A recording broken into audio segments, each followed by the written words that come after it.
Hello friends, कैसे हैं आप सब। आप सभी का स्वागत है आपके अपने चैनल लेवल अप लर्नर्स पे। आज हम शुरुआत करने जा रहे हैं NCERT class 12 chapter number first, जिसका फर्स्ट पार्ट आज हम आप लोगों को पढ़ाएंगे। क्योंकि इस पार्ट से रिलेटेड जो भी आपकी समस्याएं अगर कोई आती हैं तो आप नीचे वीडियो के नीचे कमेंट करके आप बता सकते हैं। अब जो आपका लेसन है जिसका नाम है unit first solid state, solid के पार्टिकल्स किस तरह के होते हैं, है ना।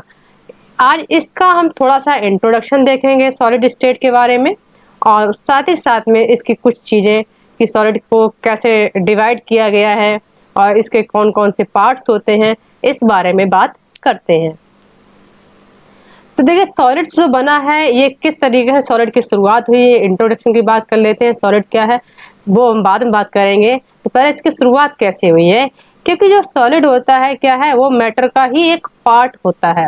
और मैटर क्या होता है, जो भी हमारे आसपास जो भी चीज पाई जाती हैं, आसपास जो भी वस्तुएं पाई जाती हैं जिनके पास में मास होता है कुछ ना कुछ, और साथ में क्या होता है वॉल्यूम होता है, उनको हम मैटर कहते हैं।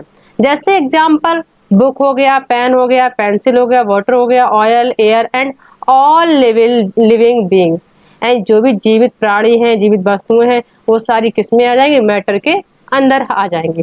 और मैटर को ही क्या किया हमने, इसको 3 पार्ट्स में डिवाइड कर दिया, है ना। मैटर की स्टेट्स होती हैं, जैसे एक सॉलिड स्टेट हो गई, एक लिक्विड स्टेट हो गई, और साथ ही साथ में एक गैस स्टेट हो गई। सॉलिड को हम यहाँ पे डिस्कस करेंगे, है ना। लिक्विड जो है हमारा ये फिजिक्स का पार्ट है, फिजिक्स में पढ़ा जाएगा। और गैस के बारे में भी हम बात कर लेते हैं। सबसे पहले हम देख लेते हैं कि सॉलिड को किस तरह से डिवाइड किया गया है और इसमें क्या मेन पॉइंट आते हैं, उस बारे में बात करते हैं। सबसे पहले देखते हैं सॉलिड की जो शेप होती है वो किस तरीके की होती है। तो जो इनकी शेप होती है वो कैसी होती है, फिक्स शेप होती है। लेकिन जब लिक्विड की बात करते हैं तो कैसी होती है, नो फिक्स शेप। यानी जो लिक्विड होता है उसकी शेप फिक्स नहीं होती है। क्योंकि देखा होगा जो लिक्विड होता है, जैसे ऑयल हो गया, मिल्क हो गया, वाटर हो गया, घी हो गया, ये सारे कैसे हैं, लिक्विड फॉर्म में। तो इनकी शेप क्लियर नहीं है। इनको क्या करते हैं, हमने किसी भी आकार में या किसी भी चेंज करना चाहते हैं इनको किसी आकार में, तो देखा वो उसी आकार में उसी शेप में चेंज हो जाते हैं। जैसे सपोज हमने क्या किया, यहाँ पे 1 लीटर हमने यहाँ पे ऑयल ले लिया, और उस ऑयल का हमने क्या किया, उसको हमने किसी इस तरीके के एक बर्तन में या एक किसी बर्तन में ले लिया, तो इसका जो शेप होगा वो इस तरीके का हो जाएगा। अब वहीं पे हम किसी बोतल का यूज कर लें तो इसका शेप जो हो जाएगा वो कैसा हो जाएगा, अलग टाइप का हो जाएगा। तो इसीलिए जो इसका शेप होता है वो फिक्स नहीं होता है। लेकिन जो सॉलिड होता है इसकी शेप फिक्स क्यों होती है, देखा होगा जैसे बुक हो गया, पेन हो गया, ये कैसे एग्जाम्पल है, सॉलिड के हैं। अब जब सॉलिड में जैसे बुक है उसका कोई भी उसमें शेप में उसकी चेंजिंग नहीं आती है, ना ही उसके वॉल्यूम में कोई चेंजिंग आती है, ये हमेशा फिक्स रहे। लेकिन जब बात गैस की करते हैं तो नो फिक्स्ड शेप, इनकी शेप कैसी होती है, फिक्स नहीं होती है।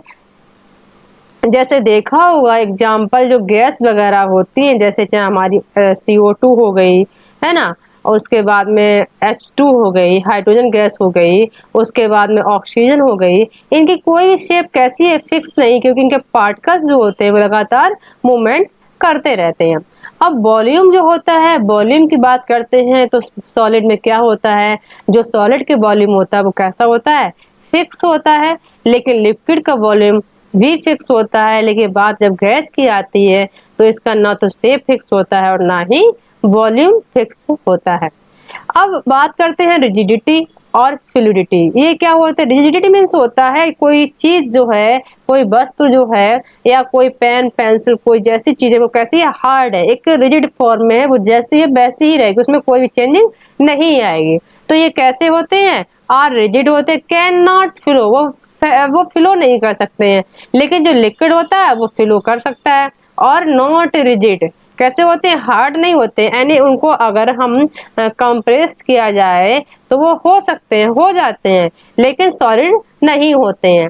और उसके साथ में ये गैस जो होती है कैन फ्लो नॉट रिजिड, क्योंकि गैस जो होती है वो भी फ्लो करती है। देखा होगा जो उसके पार्टिकल्स होते हैं, जैसे कि एग्जाम्पल जो परफ्यूम है वो क्या है, पहले लिक्विड फॉर्म में होती है, अगर उसको हम जब यूज करते हैं तो क्या होती है, उसके जो पार्टिकल्स होते हैं वो पूरी तरीके से फ्लो कर जाते हैं, लेकिन रिजिड नहीं होते। एक और एग्जांपल ले लेते हैं, जैसे कि अगर हम किसी रूम में जहाँ पूजा वगैरह करते हैं, अगर वहां पे अगर हम अगरबत्ती लगाते हैं तो देखा होगा कि जो उसके पार्टिकल्स होते हैं वो पूरे रूम में फैल जाते हैं। जब इंटरमॉलिक्यूलर फोर्स की बात करते हैं तो सॉलिड में कैसा होता है, मैक्सिमम होता है, और लिक्विड में लेस देन सॉलिड, और ये कैसे होते हैं, वेरी लेस होते हैं। लेकिन इंटरमॉलिक्यूलर स्पेस की बात होती है तो वेरी लेस इसमें स्पेस होता है। उसके बाद में जो मोर देन सॉलिड से ज्यादा होता है, और उसके बाद में जब मैक्सिमम किस में होता है, गैस में होता है। जैसे देखिए एग्जाम्पल तीनों देख लीजिए, यहाँ पे सॉलिड के पार्टिकल्स इस तरीके से इनके बीच में स्पेस नहीं होता है, सपोर्ट एक दूसरे का आसानी से अच्छे से करते हैं। लेकिन जब लिक्विड के पार्टिकल्स आते हैं तो थोड़े से दूर दूर होते हैं इस तरीके से, और जब गैस के पार्टिकल्स आते हैं इनके बीच का जो स्पेस होता है वो कैसा होता है, बहुत ही दूर दूर होता है इस तरीके से। लेकिन जब हमारे पास कंप्रेसिबिलिटी की बात आती है तो कैसा होता है, सॉलिड जो होते हैं ना के बराबर होते हैं, लेकिन लिक्विड जो होते हैं कंप्रेसिबल होते हैं, और ये जो गैस होती है वो कैसी होती है, हाईली कंप्रेसिबल होती है। अब सॉलिड जो है, यहाँ से आपका मेन टॉपिक शुरू होता है, सॉलिड स्टेट, क्योंकि क्या है आपको ये टॉपिक जो है आपको हर जगह काम आएगा। जो भी आप एग्जाम देते हैं, कंपटीशन एग्जाम, चाहे वो आईआईटी हो, चाहे वो में आपका नीट हो, चाहे वो आप कोई पीजीटी की तैयारी कर रहे हैं, चाहे वो सीबीएसई बोर्ड के एग्जाम हो, है ना, ये टॉपिक आपके हर जगह पे काम आएगा, हर जगह आपके लिए इम्पोर्टेंट है। लेकिन इस टॉपिक को पढ़ने के लिए आपको वीडियो के अंत तक बने रहें, क्योंकि आपको जब वीडियो के अंत तक बने रहेंगे तो क्या होगा कि आपको जो भी चीजें यहाँ पढ़ाएंगी वो अच्छे से समझ में आ जाएंगी। फिर भी अगर कोई चीज ऐसी है जो आपको समझ में नहीं आती, वो आप कमेंट के द्वारा अपनी राय दे सकते हैं।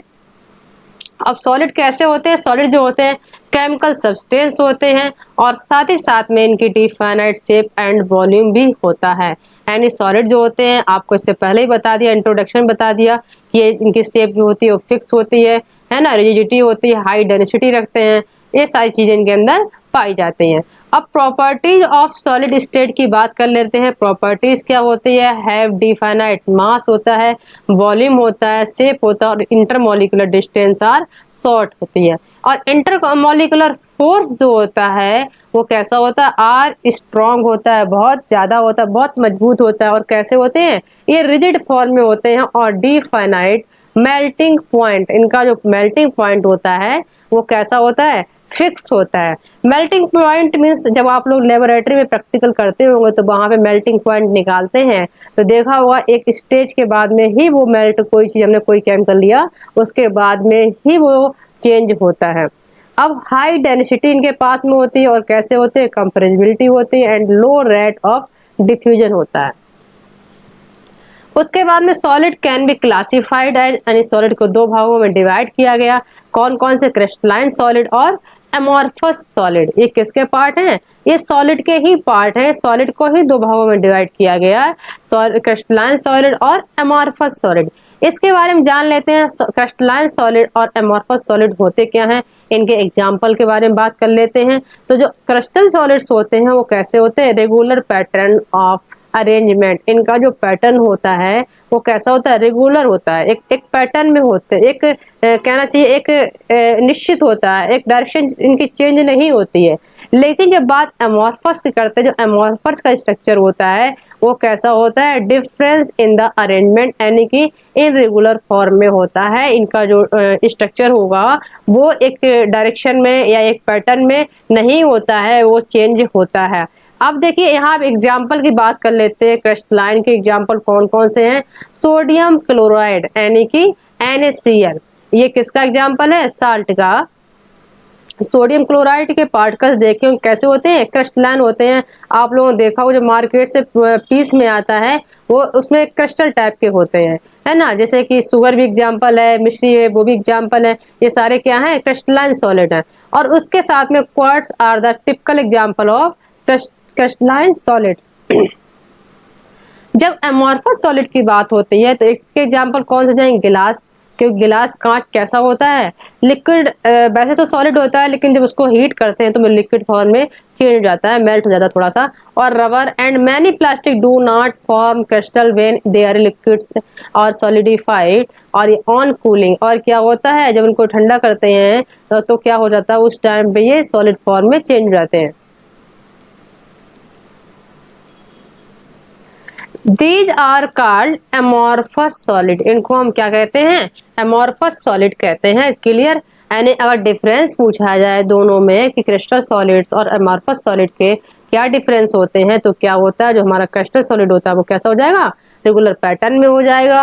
और जो ये होते हैं वो कैसा होता है, इनरेगुलर पैटर्न होता है। जिसके एग्जाम्पल कौन से हो जाएंगे, जैसे सोडियम हो गया, सोडियम क्लोराइड हो गया, है ना, शुगर हो गया, ये सारे किसके एग्जाम्पल हैं, क्रिस्टलाइन सॉलिड के हैं। अमोर्फस में जैसे गिलास हो गया, रबर हो गया, ये किसके एग्जाम्पल हो जाएंगे, हमारे अमोर्फस सॉलिड के हो जाएंगे। अगर फिर भी कोई चीज नहीं समझ में आती है तो आप अपने अपने जो भी समस्या है ना, जो भी पॉइंट कोई ऐसा क्लियर नहीं हो रहा, वो आप बीच बीच में कमेंट के द्वारा भी आप बताते रहिए। अब देखिए जो अमोर्फस बर्ड है वो उसका मीन्स क्या है, क्योंकि ये कैसा बर्ड है, ग्रीक बर्ड है, और इसका मीनिंग होता है क्या, नो फॉर्म, है ना, और the arrangement of constituents particles जैसे एटम्स हो गए, मॉलिक्यूल्स और ions in such A solid has only short range order. ये कैसे, इनका जो ऑर्डर होता है वो कैसा होता है, शॉर्ट रेंज ऑर्डर होता है। जैसे amorphous solid have a tendency to flow, इनकी जो टेंडेंसी होती है कैसे होती है, फ्लो यानी थोड़ा सा मेल्ट होने वाली। और क्या होते हैं, very slowly are called pseudo solids और सुपर कूल्ड सॉलिड, इनको सुपर कूल्ड लिक्विड, सॉरी। यहाँ पे जो अमोर्फस होते हैं, अगर कभी कभी एग्जाम में पूछ दिया जाएगा कि इनका दूसरा नाम क्या है अमोर्फस का, तो आप क्या बोलेंगे, सीडो सॉलिड्स और सुपर कूल्ड लिक्विड्स भी इनका नाम बोला जाएगा। कभी कभी एग्जाम में यही आपको ऑप्शन के लिए दे दिया जाएगा, ऑप्शन इनको दे दिया जाएगा। ये आप बहुत इंपॉर्टेंट है और ये आप एग्जाम के लिए, कंपटीशन के लिए भी याद रखिए। अब बात कर लेते हैं इनके स्ट्रक्चर कैसे होते हैं। जो क्रिस्टलाइन होते हैं, जो क्रिस्टल होते हैं, इनके जैसे एग्जांपल दिया गया यहाँ पे क्वार्ट्ज और क्वार्ट्ज गिलास, और ये किसका एग्जांपल है, अमोर्फस का एग्जांपल है। अब नीचे फिगर दिया गया है, अब देखिए यहाँ पे कैसे हैं। कहने के लिए स्ट्रक्चर आर ऑलमोस्ट आइडेंटिकल, कुछ हद तक आइडेंटिकल हैं दोनों ही, लेकिन कहाँ कहाँ पे चेंजिंग है वो भी देख लेते हैं। अब देखिए यहाँ पे जो स्ट्रक्चर है इसका, इनका जो पैटर्न है एक रेगुलर पैटर्न है, एक रेगुलर पैटर्न में अरेंजमेंट किए गए हैं, है ना। और उसके बाद में जो हमारे पास में क्वार्ट्ज ग्लास है, यानी जो हमारा एग्जांपल है किसका, अमोर्फस का है, तो इनका जो अरेंजमेंट है वो कैसा है, इनरेगुलर है। आज क्लास यहीं पे समाप्त करते हैं, और आपको मेरी क्लास कैसी लग रही है इस बारे में आप नीचे वीडियो के नीचे कमेंट करके राय अपनी दे सकते हैं। और साथ ही साथ में आप नेक्स्ट बहुत जल्दी ही आप लोगों के लिए दूसरा पार्ट इसका जो है वो भी लेके आएंगे।